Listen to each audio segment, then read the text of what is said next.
오늘 본문은 잠언 21장 13절에서 31절입니다. 귀를 막고 가난한 자가 부르짖는 소리를 듣지 아니하면 자기가 부르짖을 때에도 들을 자가 없으리라. 은밀한 선물은 노를 쉬게 하고 품 안의 뇌물은 맹렬한 분을 그치게 하느니라. 정의를 행하는 것이 의인에게는 즐거움이요 죄인에게는 패망이니라. 명철의 길을 떠난 사람은 사망의 회중에 거하리라. 연락을 좋아하는 자는 가난하게 되고 술과 기름을 좋아하는 자는 부하게 되지 못하느니라. 악인은 의인의 속전이 되고 사악한 자는 정직한 자의 대신이 되느니라. 다투며 성내는 여인과 함께 사는 것보다 광야에서 사는 것이 나으리라.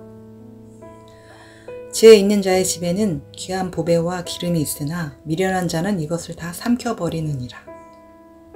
공의와 인자를 따라 구하는 자는 생명과 공의와 영광을 얻느니라.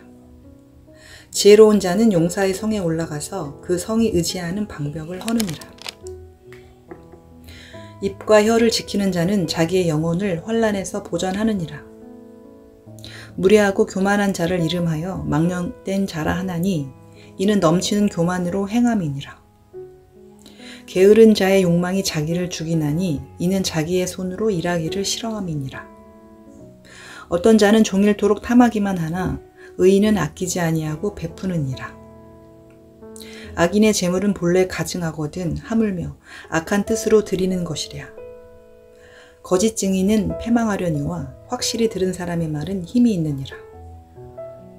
악인은 자기의 얼굴을 굳게 하나 정직한 자는 자기의 행위를 삼가느니라. 지혜로도 못하고 명철로도 못하고 모략으로도 여호와를 당하지 못하느니라. 싸울 날을 위하여 마병을 예비하거니와 이김은 여호와께 있느니라. 아멘. 오늘 읽은 잠언은 지혜로운 삶의 모양을 다양하게 보여줍니다. 그 중에서도 몇몇 구절들은 이 미래를 대비하는 인생이라는 제목으로 한 대에 묶어볼 수가 있을 것 같습니다. 그래서 그렇게 한번 묶어보고 오늘 말씀을 깊이 생각해 보겠습니다. 먼저 20절입니다. 지혜 있는 자의 집에는 귀한 보배와 기름이 있으나 미련한 자는 이것을 다 삼켜버리느니라. 낭비에 대한 경고이기도 하고 저축을 장려하는 것으로 보이기도 합니다.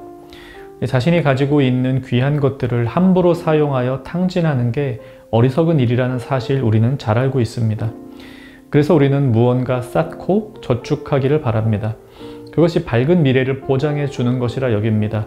그럼 우리는 어떻게 해서 밝은 미래 대비하며 무엇을 쌓아볼 수가 있을까요?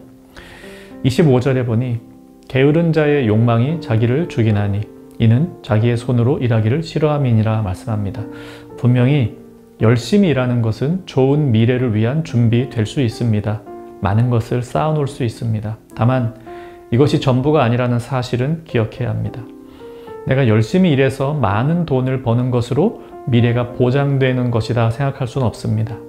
신앙이 없는 사람들이라면 그게 전부라고 여길 수 있을지 모르겠지만 돈을 목적으로 하고 사는 인생이 참된 인생이 아니라는 사실 우리는 성경을 통해 이미 배웠습니다. 그렇다면 열심히 일하는 것 외에 또 우리는 무엇을 하며 미래를 위해 쌓을 수가 있을까요? 13절 보겠습니다. 귀를 막고 가난한 자가 부르짖는 소리를 듣지 아니하면 자기가 부르짖을 때에도 들을 자가 없으리라. 예수님께서는 너희 보화를 하늘에 쌓으라고 말씀하셨습니다. 이 말씀은 마태, 마가, 누가 이 세 권의 공관복음서에 다 들어가 있는데요. 이 마가복음 말씀을 읽으면 이렇습니다. 예수께서 그를 보시고 사랑하사 이르시되 내게 아직도 한 가지 부족한 것이 있으니 가서 내게 있는 것을 다 팔아 가난한 자들에게 주라. 그리하면 하늘에서 보화가 내게 있으리라. 그리고 와서 나를 따르라. 하늘의 보화를 받는 비결은 가난한 이웃에게 베푸는 것입니다. 오늘 보면 13절에서는 가난한 자들의 부르짖음에 귀를 기울이라고 권면합니다. 이 무언가를 부르짖는 이들은 간절함 때문에 그렇게 합니다. 이웃의 아픔을 외면하지 않고 그들을 돌보는 것, 이것 최고의 자산이 됩니다. 왜냐하면 그것이 곧 하늘의 보화를 받는 법이라고 주님께서 말씀하셨기 때문입니다. 양과 염소의 비유로 알려진 마태복음 25장의 이야기에서도 주님은 말씀하셨습니다. 너희가 여기 내 형제 중에 지극히 작은 자 하나에게 한 것이 곧 내게 한 것이니라. 물론 이 말씀 오해하면 안 됩니다. 27절 말씀 메시지 성경으로 읽어드립니다. 악인의 종교 의식은 추악하다. 성공을 위해 그것을 이용하면 더 추해진다. 하나님을 예배하기는 예배하는데 자신의 성공을 목적으로 하나님을 예배한다? 그렇다면 이미 그것은 예배가 아닙니다. 어떤 사람들이 도대체 자신의 성공을 위해 하나님을 예배할까요? 마치 하나님께서 내가 예배에 잘 나오면 내 소원을 들어주실 줄로 생각하는 이들이 그렇게 합니다.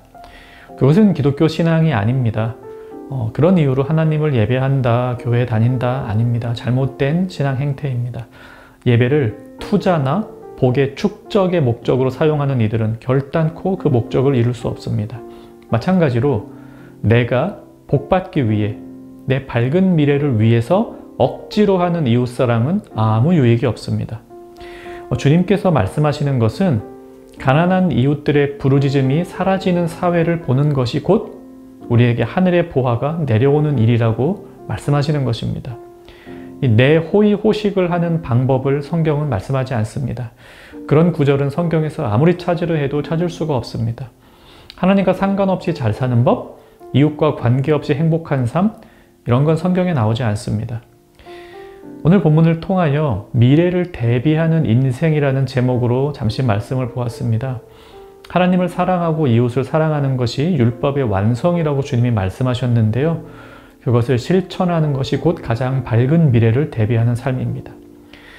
돈과 명예를 가진다 한들 하나님과 멀어져 있으면 어찌 밝은 미래가 되겠습니까? 나는 높은 곳에 올랐지만 아무도 내 곁에 없다면 어찌 행복한 미래라고 할 수가 있겠습니까? 오늘 잠언 말씀 앞에서 다짐하면 좋겠습니다. 다른 것으로 미래를 준비하려 하지 말고 하나님을 경외하고 이웃을 사랑하는 것으로 미래를 준비해야 하겠다고요. 같이 기도합시다. 예배를 소중히 여기게 하시고 예배를 중심으로 하여 인생을 살게 하옵소서. 이웃을 진정으로 사랑하게 하시고 특히 어려운 이웃을 돌보게 하옵소서. 오늘 하루도 하나님을 경외하고 이웃을 사랑하는 청년가족 되기를 바랍니다.